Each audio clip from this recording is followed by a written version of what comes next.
At the height of the year 1912, in the last spring of a world that would not survive the decade, a ship left the port of Southampton bound for New York. She was the largest movable object ever built by human hands, 900 feet from bows to stern. 10 decks high, a first-class dining saloon that could seat 530 at a single sitting, a Turkish bath, a Parisian cafe, a gymnasium fitted with mechanical horses on which passengers could ride at sea. The papers described her as the most magnificent vessel afloat. Her owners, in a moment of confidence they would never be permitted to forget, described her as practically unsinkable. She was not, of course, only a ship. She was the summary of an entire epic.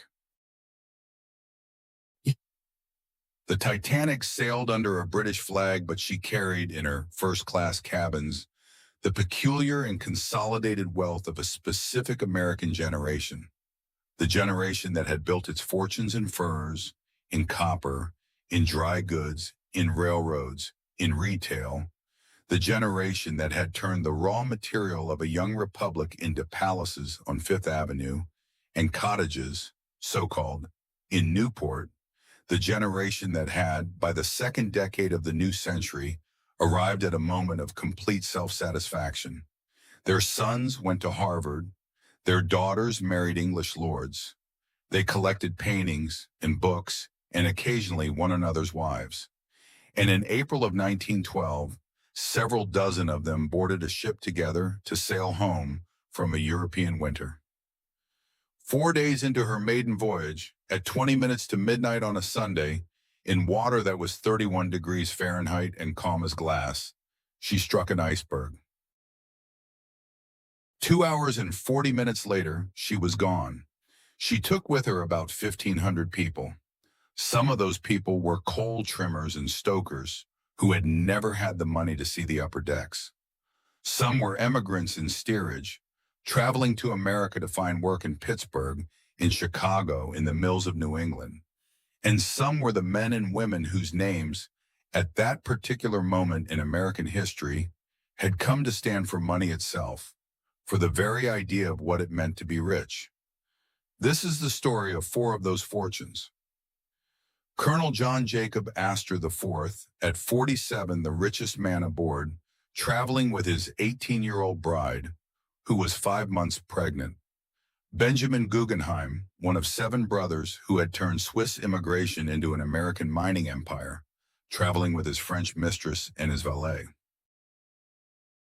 Isidor Straus, co-owner of Macy's, 67 years old, traveling with his wife Ida, whom he had married 41 years before, and from whom in all that time he had never been able to bear parting for more than a day. And Harry Elkins Widener, 27, only son, book collector, returning from London with a rare edition of Bacon's essays in his coat pocket. Between them that April night, they represented perhaps 400 million American dollars, an unimaginable sum in the currency of the day, worth some billions in ours. They had built department stores and hotels. They had commissioned museums that had not yet been built. They had planted in the granite of Manhattan entire streets that still bear their names. And within 3 hours of the collision, all 4 of the men were dead. This documentary is the story of what those 4 fortunes had built before that night. Of what they left behind, a widow of 19, a daughter of 13, a maid with a fur coat draped over her shoulder, a mother who would spend the rest of her life turning grief into a library. And of the long, quiet, 100-year afterlife of the money itself, the slow way in which a fortune, once its owner has been taken, can be spent, dispersed, given away, or occasionally transformed into something the man who made it could never have imagined. Subscribe for more documentaries on the great dynasties of old money, new episodes every week. The ship had left Southampton on the 10th of April. She had crossed the channel to Cherbourg, where the great American passengers had come aboard by tender in the roadstead, the colonel with his young bride, Benjamin Guggenheim, with the small party he was traveling with.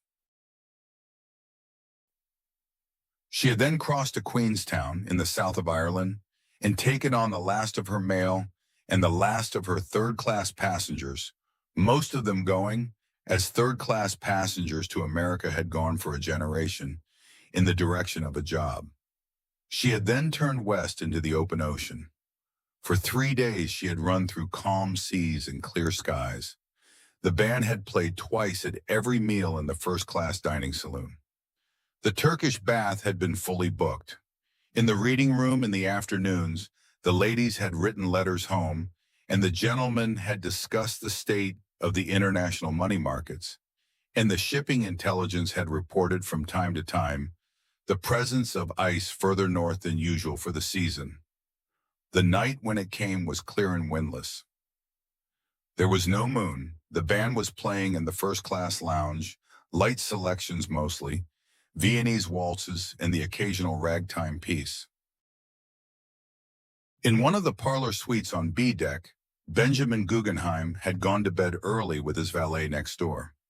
On C deck in suite 55, Isidor and Ida Straus had said good night to each other, in the manner of people who had said good night to each other in the same words for 4 decades. In another cabin on C deck, Harry Elkins Widener was likely reading. And on B deck, in one of the finest suites the ship possessed, Colonel John Jacob Astor IV was asleep beside his young wife. None of them knew as they lay in the dark that Sunday evening that they had entered the last few hours of their lives.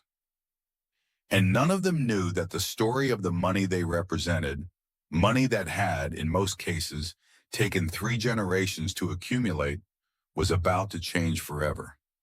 The colonel was awake first. The Astor fortune, at the moment its most famous heir stepped aboard the Titanic in Cherbourg on the 10th of April, was already the oldest great fortune in America.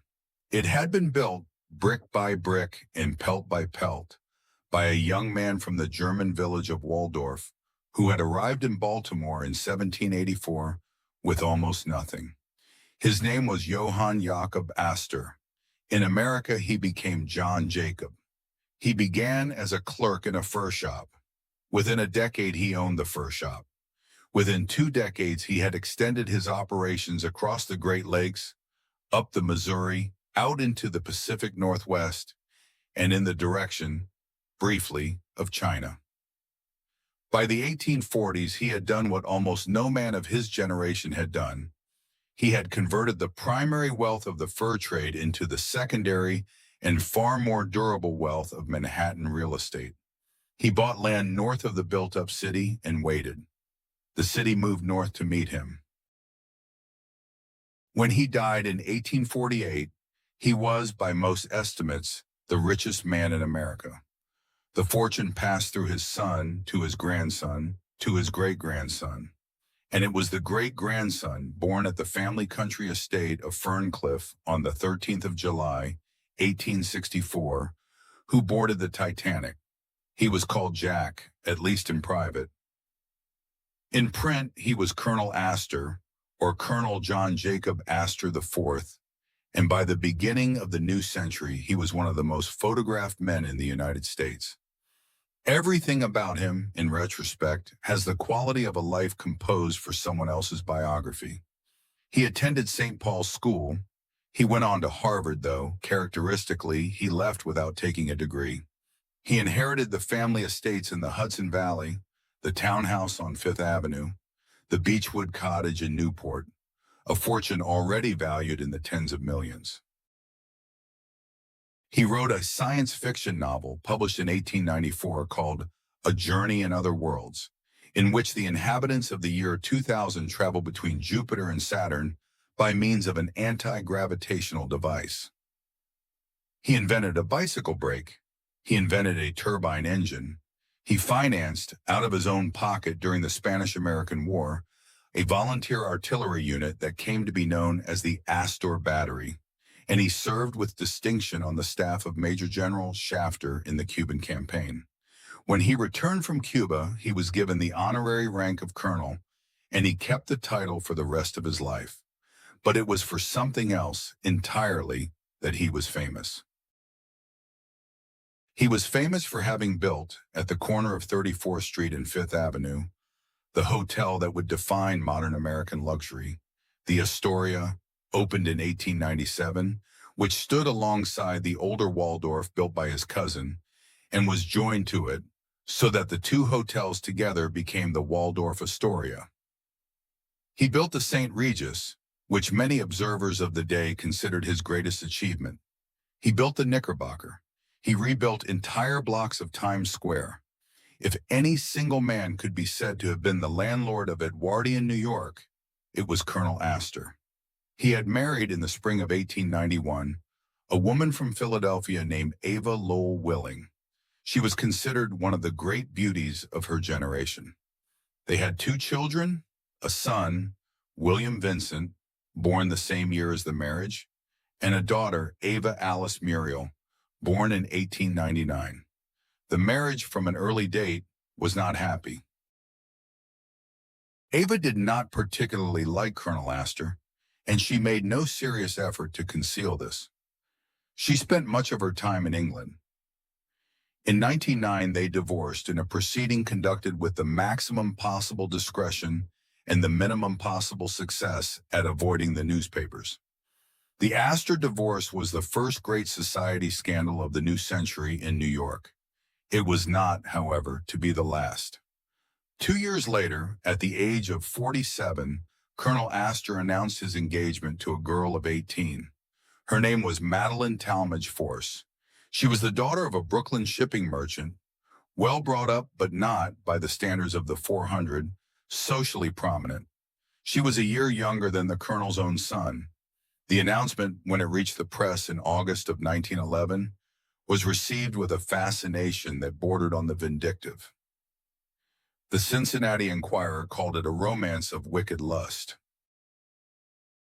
New York society, or that portion of it that presented itself as arbiter of these matters, closed its doors against the new Mrs. Astor before she had had a chance to knock on any of them.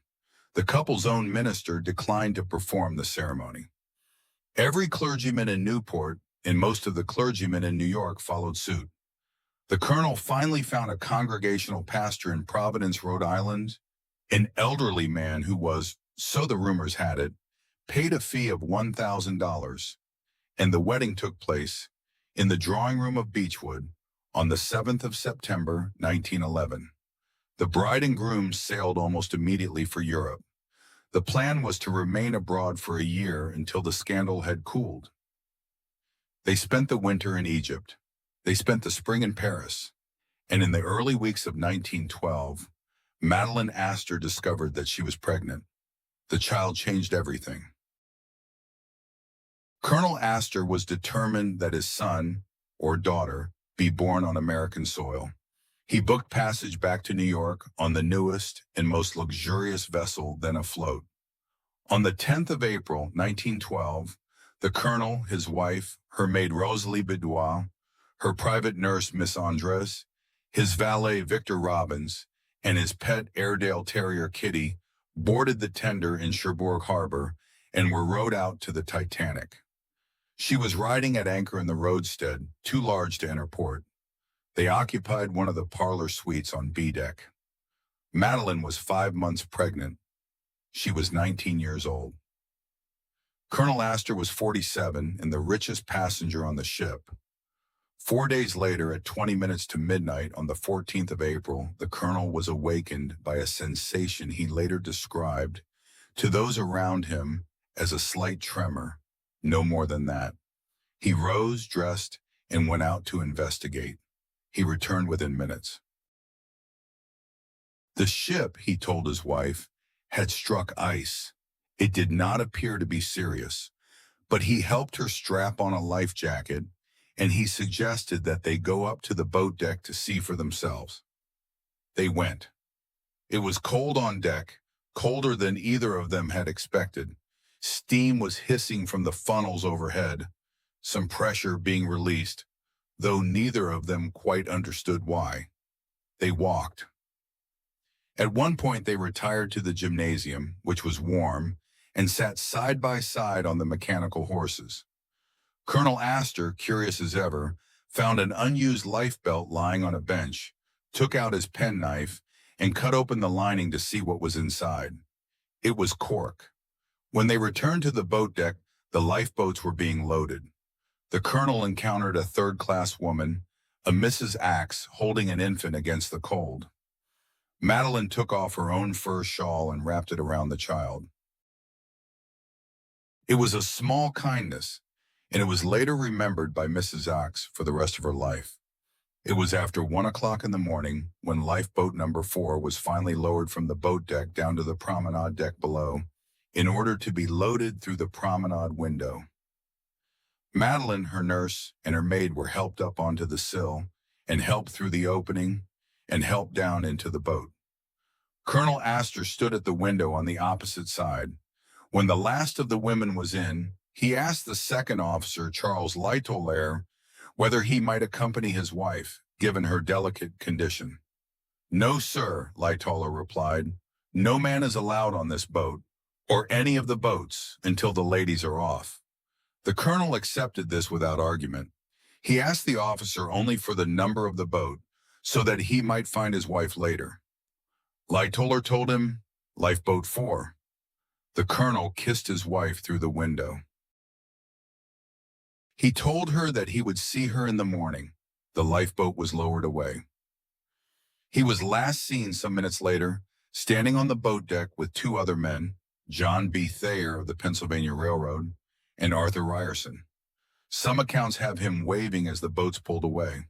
Some have him smoking a cigarette on the promenade. What is known is that the Titanic sank at 20 minutes past 2 on the morning of the 15th of April, 1912, and that Colonel Astor was not among the 710 passengers who reached the deck of the rescue ship Carpathia. His valet, Victor Robbins, died with him.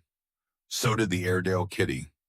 Madeline's nurse and Madeline's maid and Madeline herself survived. His body was found 7 days later by the cable ship Mackay Bennett, floating in a lifebelt in the North Atlantic. He was identified by the initials sewn into the label of his jacket. In his pockets, the men of the Mackay Bennett found a gold pocket watch, some diamond and pearl studs, a small notebook, and about $2,500 in cash. The body was returned to New York and buried at Trinity Church Cemetery in the Astor family plot on the northern edge of Manhattan. 4 months later, in August of 1912, at the Fifth Avenue mansion he had left her, Madeline gave birth to a son. She named him John Jacob. He would live, at intervals, an unhappy life, and he would die in 1992. The bulk of his father's fortune, however, some $69 million of the $85 million estate, passed not to him, but to the older son, William Vincent Astor, then 21 years old. Vincent Astor would live until 1959.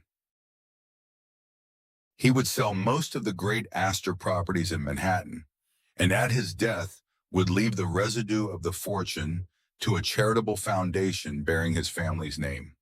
The foundation, administered for the next 40 years by his widow Brooke, would spend it on libraries, on parks, on the New York Public Library above all.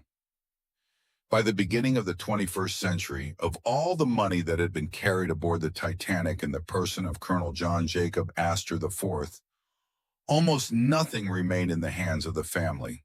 It had been given away, quietly and with taste, to the city his great-great-grandfather had bought when it was still a village at the tip of a wooded island.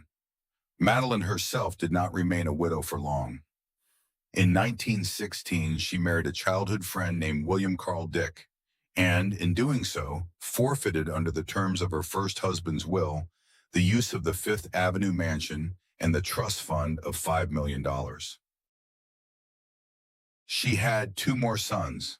In 1933, she divorced Dick and married an Italian boxer, Enzo Firmonte. That marriage did not survive 5 years either. In the spring of 1940, in Palm Beach, Florida, she died of a heart condition at the age of 46. Her body was returned to New York and buried at Trinity Church Cemetery, in the same ground as the man who, 28 years before, had lifted her through a window and told her he would see her in the morning. In another suite on B deck, that same night, another man was being roused from sleep. His name was Benjamin Guggenheim. He was 46 years old. He was the fifth of the 7 Guggenheim brothers who had built, in the last quarter of the 19th century, one of the largest mining and smelting empires in the United States. And unlike Colonel Astor, he was not traveling with his wife. The Guggenheim story had begun, like the Astor story, in a small European village. It had begun in Lengnau in the canton of Aargau in Switzerland, where a Jewish tailor named Simon Meyer Guggenheim had lived and worked in circumstances of considerable poverty and considerable legal restriction. Simon's son Meyer emigrated to the United States in 1847 at the age of 19. He arrived with his father and his siblings in Philadelphia. He began as a peddler.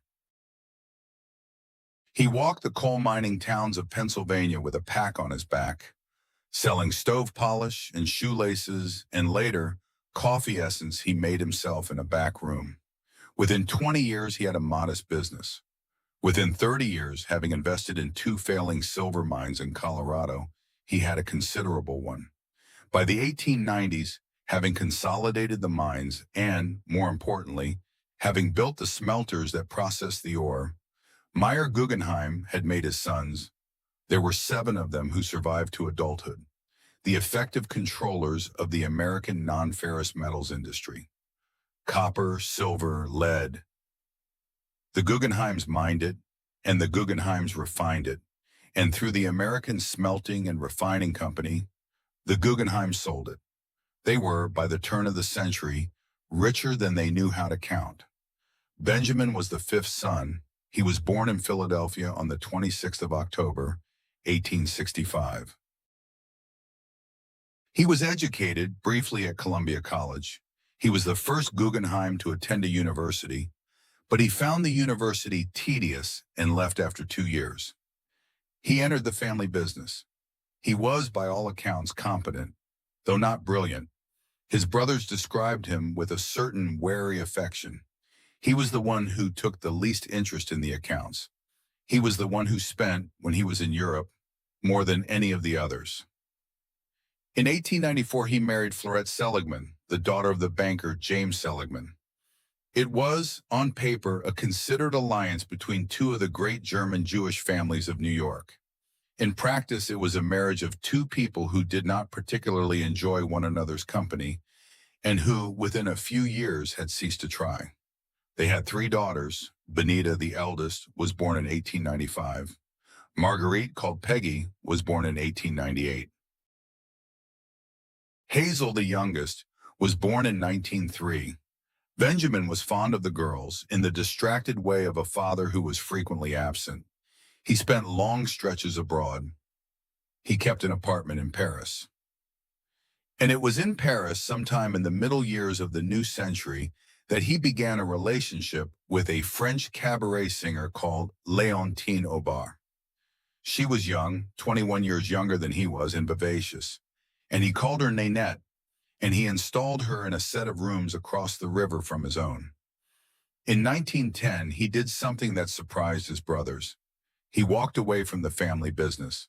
He sold his share of the American Smelting and Refining Company back to the surviving partners, took the proceeds and started his own concern, the International Steam Pump Company, which manufactured, as its name suggests, industrial pumps. The business was not particularly successful. It was, in fact, in serious difficulty by the early months of 1912. Some biographers believe that this was the reason for his return to New York in the April of that year. Others believe he was returning simply because his wife had asked him to. What is certain is that he had originally booked passage on a different ship, and that a coal strike in England had led to the transfer of coal, in passengers, to the newly launched Titanic. He boarded her at Cherbourg on the 10th of April in the company of Miss Aubert, her maid Emma Sagasser, his valet Victor Giglio, and his chauffeur René Pernot. Mr. Pernot traveled in second class. The rest were accommodated on B deck, where Guggenheim and Giglio shared Suite 82, and Miss Obar and her maid occupied Suite 35, just down the corridor. He slept through the collision. Sometime after midnight on the 15th, Miss Obar, who had been awake and who had felt the tremor, sent Emma to knock on his door. The bedroom steward, a man named Henry Etches, had arrived at almost the same moment. Etches later gave a full account of what happened next. He entered the cabin. He found Guggenheim recently dressed, or perhaps not yet undressed. He pulled 3 life belts from the wardrobe and put one over Guggenheim's shoulders. "This will hurt," Guggenheim said, in a tone Etches later described as mildly injured. Etches insisted. He fastened the belt. He pulled a heavy sweater over the top. He did the same for the valet Giglio. He sent all 4 of them, Guggenheim, Giglio, Obar, and Sagasser, up to the boat deck. On the boat deck, they waited. Lifeboat 7 was loaded and lowered. Lifeboat 5 went next. Lifeboat 9, sometime later. Guggenheim spoke in German to Miss Obar's maid, who was frightened. "We will soon see each other again," he told her. "It is just a repair. Tomorrow the Titanic will go on again." He said it, biographers have believed, because he did not yet understand what he was looking at. The maid was helped into Lifeboat 9 and lowered away. Miss Obar followed. Sometime between 1 o'clock and 2, Guggenheim understood. He turned to his valet. The 2 men left the boat deck. They went down the great staircase. They walked back along the B-deck corridor to Suite 82. They removed the life belts, the sweaters. They dressed both of them in full white tie and tails. Etches, who had gone back up to help with the loading of another boat, met them again perhaps 3/4 of an hour after he had first seen them dressed for winter. He did not recognize them at first. They were dressed for a formal dinner. Guggenheim, when Etches asked him why, gave the reply that has been repeated in every account of the Titanic ever written since. "We've dressed up in our best," he said, "and are prepared to go down like gentlemen." He asked Etches, before the steward went back to his work, to remember a message. If he, Guggenheim, did not survive, and by then he clearly did not expect to, Etches was to find, when he reached New York, the address of Mrs. Guggenheim on 5th Avenue. And he was to tell her this, that her husband had done his best in doing his duty. According to the later testimony of another survivor, a woman named Rose Amelie Icard, Guggenheim did one further thing. He walked out onto the boat deck again, this time in full evening dress. He was carrying or wearing a single flower, a rose taken perhaps from the dining saloon where it had sat that evening in a silver vase. He put the rose in his buttonhole. He was seen in the last remaining minutes of the ship's existence, sitting on a deck chair with Giglio near the entrance of the grand staircase. They were smoking cigars. They were drinking brandy. That is the last known observation of Benjamin Guggenheim by any human being who lived to report it. He was 46 years old. His body, if it was ever recovered from the water, was never identified. His chauffeur Pernod died as well in the second-class cabins somewhere below. Etches kept his promise. On the 19th of April, 4 days after the sinking, he presented himself at the Guggenheim house on 5th Avenue and delivered the message to Florette Guggenheim as he had promised her husband he would. Mrs. Guggenheim received it. She was 41. She would live for another 25 years and die in New York in 1937 and never remarry. Miss Obar survived. She lived until 1964. She never gave a public interview about the sinking, though she did leave, in her insurance claim against the White Star Line, a careful inventory of the 4,000 pounds worth of jewels she had been unable to take with her from Suite 35. The affairs of the International Steam Pump Company, after Guggenheim's death, were found to be in worse condition than his family had suspected. The trust he had believed himself to have set aside for his daughters was significantly smaller than expected. His widow was forced to sell the New York house. His three daughters would eventually receive, at the age of 21, an inheritance considerably reduced from what their father had once imagined it would be. Peggy, the middle daughter, received $450,000 in 1919. She was, in her own recollection, poor by Guggenheim standards. She was 13 years old at the time her father died. She would remember him all her life as the man who had gone down like a gentleman. She would remember, too, that he had gone down in Paris in the arms of a French singer before he had gone down anywhere else. But this was a subtlety of her memory that she would not, in later years, dwell on. Her elder sister Benita, whom Peggy had adored since childhood, and whom she would later describe as the first and most constant love of her life, would die in the summer of 1927, at the age of 31, in the course of a pregnancy that had followed several earlier losses. She would die at home, and the child with her. Peggy, in her memoirs, described the grief in a single sentence, that she had felt at the news virtually as though she had been cut in two. The younger sister, Hazel, would marry badly more than once. She would, in the autumn of 1928, suffer a loss so widely reported at the time that the New York papers carried the story for a week, the loss of her two small sons in an accident on the roof of a Manhattan apartment building, and the family, for the rest of its life, chose not to describe what had happened. Hazel would herself become a painter and would live until 1995, and would give a small but important part of her art collection to the Tate Gallery in London. Peggy alone of the three made something durable of what she had been left. She had, in her own careful phrase, been the ugly one, the one whom the family photographs treated unkindly, and whom family assemblies noticed last. She was small and dark, and as she grew older, developed the nose she considered her greatest curse. She kept it, in the end, for the rest of her life. She was in this respect, as in others, a survivor of decisions imperfectly made. What she did instead, over the next 60 years, was spend the little money her father had left her on the collecting of modern paintings and sculptures. She married briefly a poet. She married briefly a surrealist. She opened a gallery in London in 1938 and another in New York in 1942. And she gave to Jackson Pollock, in the middle of the war, the commission that would make his career. In 1949, she bought a palazzo on the Grand Canal in Venice, the Palazzo Venier dei Leoni, and she lived there for the last 30 years of her life.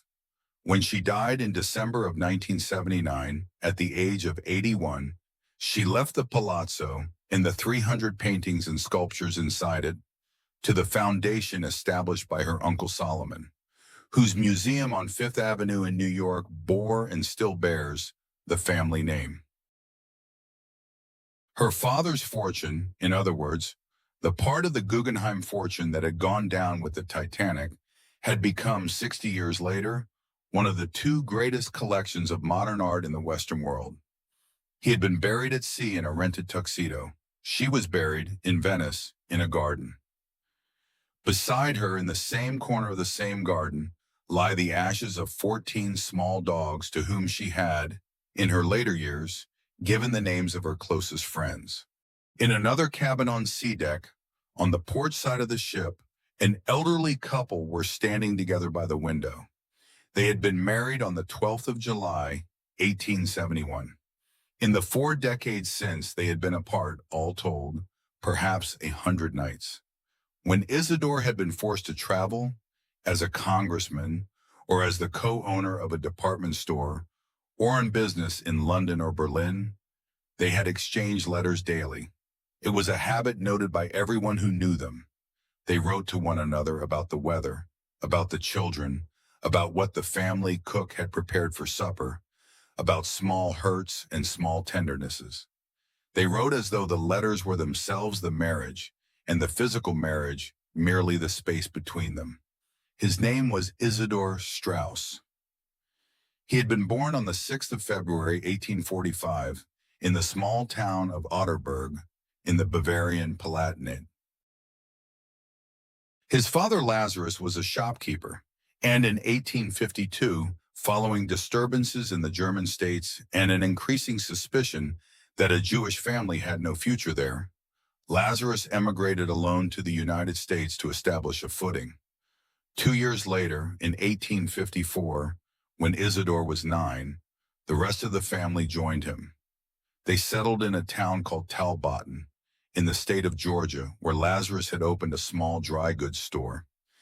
Isidore grew up in Georgia. When the Civil War broke out, he tried to enlist in the Army of the Confederacy. He was turned down. He was too young, and some historians believe, too foreign.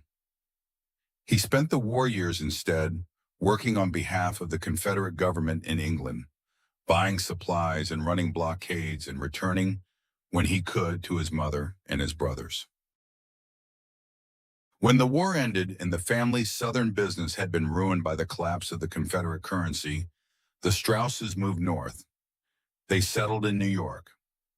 Lazarus and his sons opened a business selling crockery and glassware. It was a modest concern. It succeeded because Isidore and his younger brother Nathan had a specific and unfashionable talent. They understood the American consumer better than most American merchants did. They persuaded a struggling New York department store on 6th Avenue to allow them to take over the china and glassware department on a lease.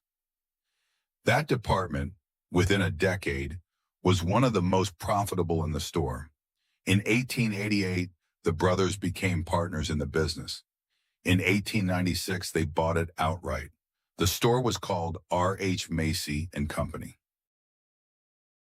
It stood, from 1902 onward, on the block between 34th and 35th Streets at Herald Square, in what was then and is now the largest single department store in the world.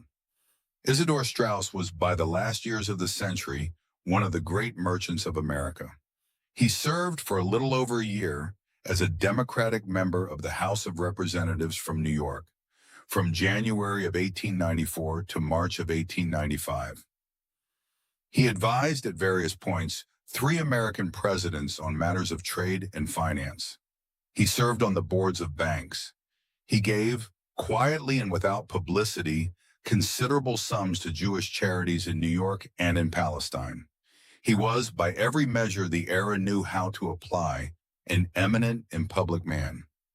But the thing he cared about in a way that everyone who knew him understood was his wife. Ida had been born Rosalie Ida Blum on the 6th of February, the same day as her future husband, 4 years later, in the German city of Worms in 1849. Her family, too, had emigrated to the United States when she was a child. She had met Isidore in New York. They were married when he was 26 and she was 22. In the 41 years that followed, they had 7 children, of whom 6 survived to adulthood: Jesse, Percy, Sarah, Minnie, Herbert, and Vivian. One son, Clarence, had died in infancy. Their children remembered a household in which the parents were the center of everything, and in which the parents were, discreetly but unmistakably, still in love with one another. In the early months of 1912, they had gone to Europe for the winter. It was a pattern they had established years before. They spent much of the season at Cap Martin, on the French Riviera, where the light was clear and the wind was warm. They had been accompanied on the outward journey by their 15-year-old granddaughter Beatrice, whom they had installed with cousins in Germany. In April, they were ready to come home. They had booked passage on a different ship, but a coal strike in England had led, as it had for the Guggenheims, to the transfer of coal to the Titanic. They rebooked. They boarded her at Southampton on the 10th of April in the company of Isidore's manservant, John Farthing, and Ida's newly hired English maid, Ellen Bird. They occupied parlor suites C-55 and C-57. They were 67 and 63 years old. He had spent most of the crossing quietly, reading in his cabin. She had spent much of it on deck, in the sun. They had, on the day before the collision, exchanged wireless messages with their eldest son and his wife, who were passengers on the SS America, then traveling in the opposite direction. The two ships had passed within signaling distance sometime on the 13th of April, and the message from the America had said briefly that all was well. On the night of the 14th, they were in bed when the tremor came on. Isidor woke first. He rose and went to inquire. He returned some minutes later and told his wife that the ship had struck ice. He suggested that they dress warmly. They dressed. They went up to the boat deck. They stood for some time with Ellen Bird beside them, watching the boats being uncovered. Lifeboat number 8 was the boat they were nearest to. It was on the port side. It was, at that moment, being loaded. The officer in charge was Second Officer Lightoller. Isidor helped Ida to the edge of the boat. She began to climb in, and then she stopped. She looked at her husband. Her husband was standing on the deck beside her. He was making no move to follow.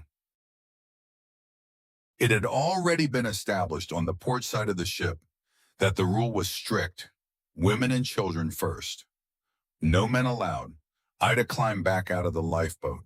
She turned to her husband. She said in a voice that was heard clearly by several of the women already inside the boat and by the young man, Colonel Archibald Gracie, who was standing nearby and who would later give sworn testimony of the exchange to the United States Senate, "I will not be separated from my husband. As we have lived, so we will die together." Colonel Gracie tried to intervene. He turned to Isidor. He offered to speak to the officer to see if an exception might be made on account of Mr. Straus's age. Isidor Straus refused. "I will not go before the other men," he said. Ida gave her maid Ellen Bird her fur coat. She said that she would not be needing it. She insisted that Ellen board the lifeboat. Ellen Bird boarded. Lifeboat number 8 was lowered away from the deck of the Titanic at about 1:45 in the morning of the 15th of April, 1912. There were 28 people in her, in a boat designed to hold 65. Isidor and Ida Straus went to sit on a pair of deck chairs on the boat deck. They took each other's hands. That is how they were last seen alive by anyone who lived to describe it. An elderly gentleman in his greatcoat, an elderly lady in a wool dress, sitting side by side, silent, watching the ship tilt. She was one of only 4 women in the first class who did not survive. There were in first class nearly 150 women who were saved. The other 3 who were not saved were younger. One had refused to leave her nurse. Another had returned to the cabin for a jewelry case. The third had simply been unable to reach a boat. Ida Straus was the only first-class woman who was offered a seat, in full possession of the facts, and who refused it. Isidor's body was recovered by the Mackay Bennett on the 22nd of April. It was catalogued as body number 96. He was found to be wearing a fur-lined overcoat, gray trousers, brown boots, and black silk socks. In his pockets were a pocketbook, a gold watch, a platinum and pearl chain, a gold pencil case, a silver flask, a silver salts bottle, and about 40 pounds in banknotes. He was taken to Halifax in Nova Scotia, where he was identified by his son Jesse. He was returned to New York. He was buried initially at the Bethel Cemetery in Brooklyn, and some 16 years later was moved to the family mausoleum at Woodlawn Cemetery in the Bronx. Ida's body, if it was ever recovered, was never identified. There is a cenotaph for her, beside her husband, at Woodlawn Cemetery. The inscription on it was chosen by their children. It reads, "Many waters cannot quench love, neither can the floods drown it." The story of Ida's decision, in the weeks after the sinking, traveled everywhere. It traveled through the newspapers of New York. It traveled through the sermons of the rabbis at every synagogue in the city. and in most synagogues in the country. It traveled through the columns of the Yiddish and German language press, in which she was described as a woman who had chosen love over survival. It traveled eventually into a popular song in Yiddish called The Titanic's Disaster, which was sold for a penny at street corners on the Lower East Side for a decade afterwards.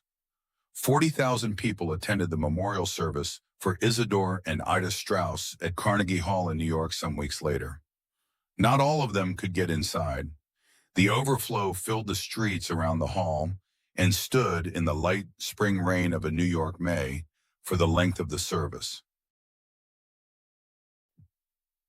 The eulogy was given, among others, by Andrew Carnegie, who had known Isidor in life, and who spoke of him as one of the finest citizens the country had produced. There were readings in Hebrew from the Song of Songs. The Yiddish papers, the following morning, printed the text of the sermons in full. Something in the story, the small drama of an elderly couple choosing to remain together on a tilting deck, had for the immigrant community of New York particular resonance.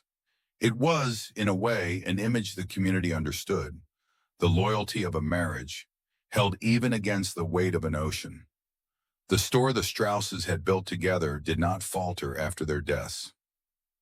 It was administered in the following decades by their sons, and by their sons' sons, and by their sons' sons' sons, until in the second half of the 20th century, it was sold and resold and eventually absorbed into a national retail conglomerate, the RH. Macy and Company building at Herald Square continues to trade under the name their family gave it. 2 bronze plaques still stand on the main entrance at 34th Street.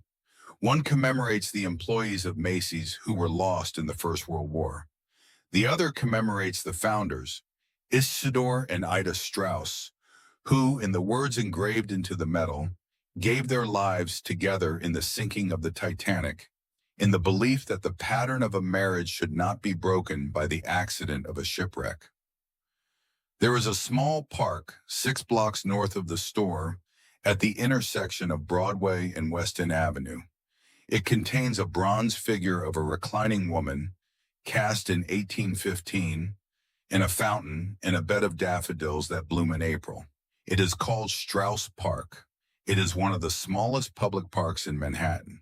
It is, in the strict sense, the only monument in the city that was raised by public subscription to a marriage. And in another cabin, on the same deck as the Strauses, though a little further astern, a young man of 27 was reading, perhaps, when the tremor came.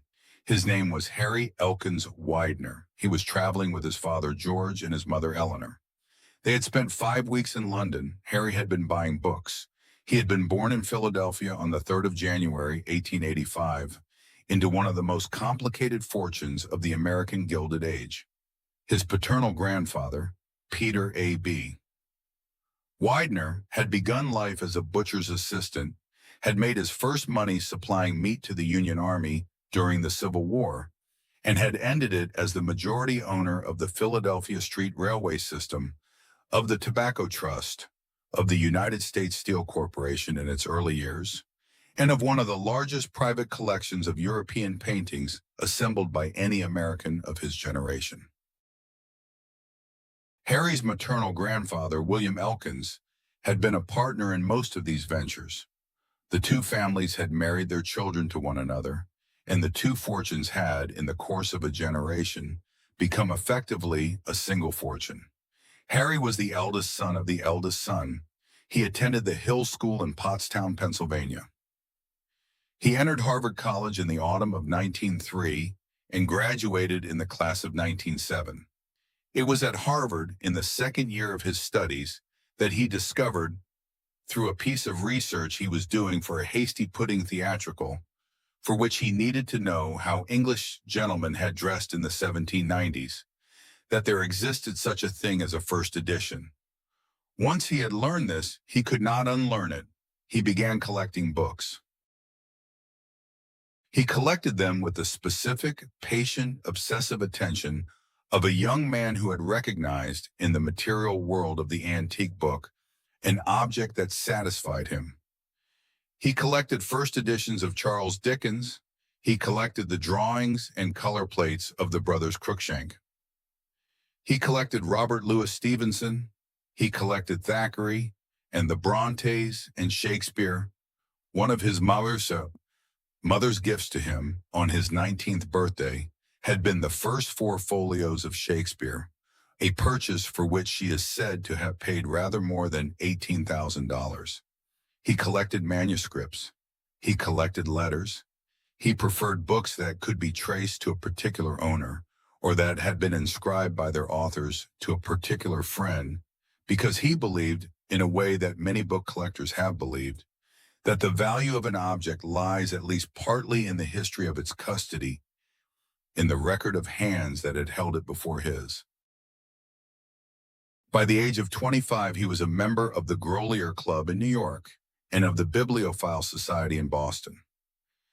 He was in constant correspondence with the 2 great booksellers of his day, Dr. A.S.W. Rosenbach of Philadelphia and Luther Livingston of New York.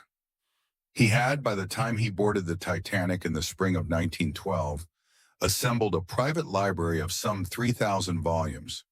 It was considered, among those who knew such things, one of the finest small private collections in America. He had gone to London in March of 1912 to acquire more. He had purchased, among other treasures, a rare second edition of Francis Bacon's Essays, printed in 1598. He had also apparently made arrangements with his grandfather to acquire a copy of the Gutenberg Bible, one of the very few surviving examples of the earliest book printed in Europe with movable type. It was intended as a surprise for Harry when he returned to Philadelphia. He did not return. On the evening of the 14th of April, Harry was on the boat deck of the Titanic with a friend, a wealthy Philadelphian named William Carter. Carter had already secured a place for himself in one of the collapsible boats. He suggested that Harry come with him. According to the account Carter gave afterwards, Harry replied with the ease of a young man who could not seriously believe that he was in danger, "I'll stick to the big ship, Billy, and take a chance." Carter went. Harry did not. There is a story told first by his mother and repeated in every account of the disaster since, that Harry told her before the boats began to leave that he had placed the bacon in his coat pocket and that the volume would go where he went. The story is repeated as though it were fact. It is possible that it is fact. It is also possible, as with many of the anecdotes that have collected around the sinking, that it belongs to the class of stories that survivors have told themselves in order to make an unbearable event bearable. What is known is that the bacon has never been recovered, and that Harry Widener died at 20 minutes past 2 on the morning of the 15th of April, 1912, in the water off the coast of Newfoundland, and that his body was never found. His father, George Widener, died as well. His mother, Eleanor, was placed at nearly the same moment as Madeline Astor into Lifeboat number 4. She and her maid, Emily Geiger, reached the deck of the Carpathia in the small hours of the 15th of April. Eleanor Widener was 50 years old. She had lost her husband and her son in a single night. She did what mothers of a certain generation, in a certain class, in a certain place, occasionally did. She translated her grief into architecture. Within weeks of returning to Philadelphia, she began the discussions that would lead to the founding of the Harry Elkins Widener Memorial Library at Harvard University. She contributed $2 million, a considerable sum, in the currency of 1912, and roughly the equivalent of some 60 million in ours. She stipulated, quietly and firmly, that the building should be constructed to hold the whole of the university's library collection under one roof, so that the fragility that had condemned the old Gore Hall, dark, damp, and full of poorly stored volumes, could not recur. She stipulated that a small suite of rooms at the center of the library be reserved as a memorial to her son, and that his private collection of 3,300 books be placed inside those rooms and be kept there permanently. She stipulated that the design of the exterior should be dignified and classical and utterly unornamented, so that the building might, in some measure, resemble the seriousness with which her son had approached his own work as a scholar. Ground was broken in February of 1913. The cornerstone was laid by Eleanor herself on the 16th of June that year. The Widener Memorial Library was formally opened on Commencement Day, the 24th of June, 1915. Senator Henry Cabot Lodge delivered the keynote address. Harry's mother sat in the front row. She would live for another 22 years. In 1915, she remarried a Harvard-educated explorer named Alexander Hamilton Rice, and she divided her later years between New York, Newport, and Paris. She continued to the end of her life to make additions to the collection at Widener. In July of 1937, at the age of 69, she died in a department store in Paris, having gone in to buy, of all small things, a hat. She left the Harvard Library the greatest single gift it had ever received. The Gutenberg Bible that Harry's grandfather had bought for him in London in the spring of 1912 was added to the collection by another Widener grandson in 1944. It remains, insured for millions, in a case in the memorial rooms. There is a legend which almost everyone connected to Harvard has heard, that Eleanor Widener made the gift on the condition that every future graduate of Harvard College be required to pass a swimming test, so that no other young man of Harry's age would ever perish, as her son had, unable to save himself from cold water. The legend has been current for a century. The Harvard librarians who have investigated it have concluded that it is not true. There was a swim test at various points in the university's history, but it had no connection to Eleanor Widener. What was true was that the mother of the drowned young man had, in the ordinary sense, drowned in a grief that architecture could not quite absorb. The library was as close as she could come. And the library, in the end, was very close indeed. It contains today some 3.5 million books. It is one of the great libraries of the world. It is, in every meaningful sense, the substitute for a son. Fresh flowers, by an arrangement Eleanor made, and which Harvard has kept for more than a century, are placed each day beneath the portrait of Harry Elkins Widener that hangs in the memorial rooms. He is depicted as he was in 1907, 22 years old, holding a small book in his right hand, looking out of the frame at whoever should choose to look at him. The library he did not live to build has, in the century since it opened, produced generation after generation of Harvard graduates. It has sheltered on its long autumn afternoons the readings of poets. It has held in the miles of stacks beneath its main hall the manuscripts and letters and rare printed books of a nation. And in its memorial rooms, in the center of the building, behind glass, sits the small private collection that a young man, in the last few years of a short life, had put together for himself. The Dickens first editions, the Stevensons, the Cruikshank plates, the Shakespeare folios his mother had given him for his 19th birthday, and added later the Gutenberg Bible that had arrived from London after he did not. And so the four of them were, by the end of that April night in the North Atlantic, gone. They had been between them at the summit of what the American Gilded Age had understood as success. They had built department stores. They had built hotels. They had commissioned libraries that had not yet been begun.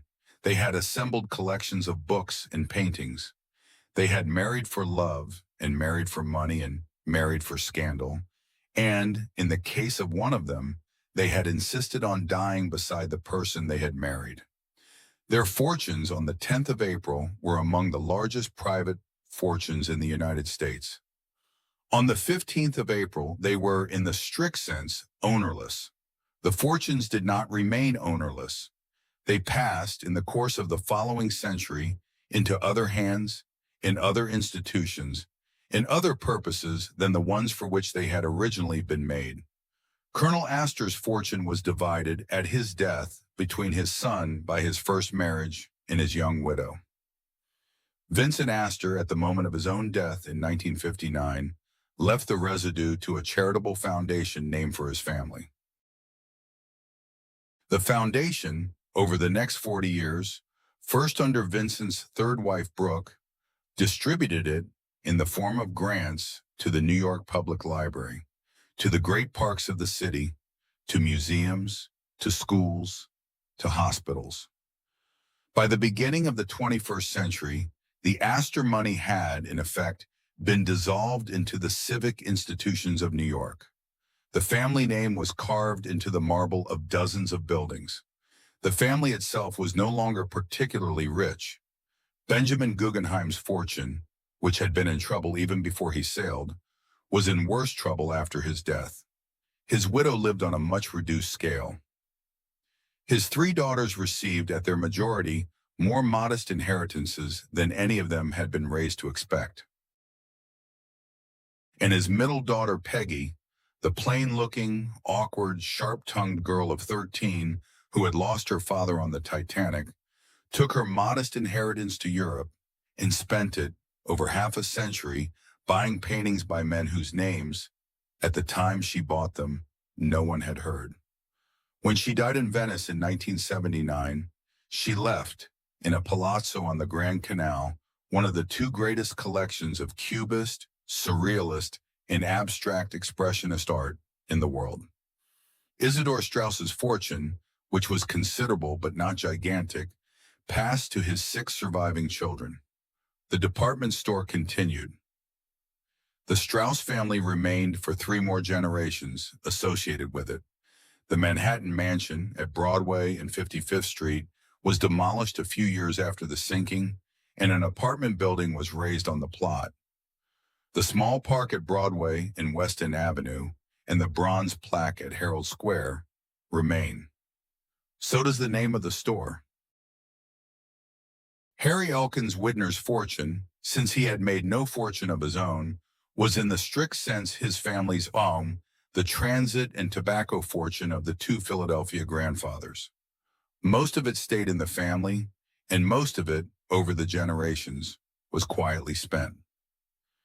But the $2 million that his mother had directed toward Harvard remained, in a form that Harry himself would perhaps have recognized, above all other forms, as a library, 57 miles of shelves, 3.5 million books, 1 reading room dedicated to the memory of a boy who had believed that the great pleasure of life was the discovery, on a bookseller's shelf in London, of a small volume printed in 1598.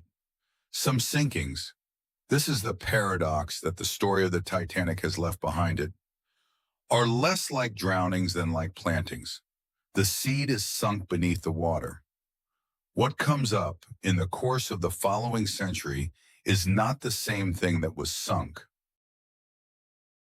It is a museum, or a library, or a park, or a small bronze plaque above a shop door. It is, in a specific and peculiar sense, the resurrection of a fortune in a form its original owner could not have imagined.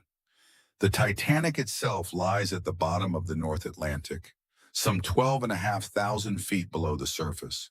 Since her discovery in 1985, she has been visited, photographed, and slowly consumed by microorganisms that will, in the course of the next several decades, reduce her to a stain of rust on the sea floor. The 4 men whose stories this documentary has told lie somewhere near her, 3 of them for certain, and one of them, whose body was recovered, at the northern edge of Manhattan, beside the widow he lifted through a promenade window and told he would see in the morning. Some fortunes, in the end, are worth more for what they became after they were lost than for what they had been while they were being made.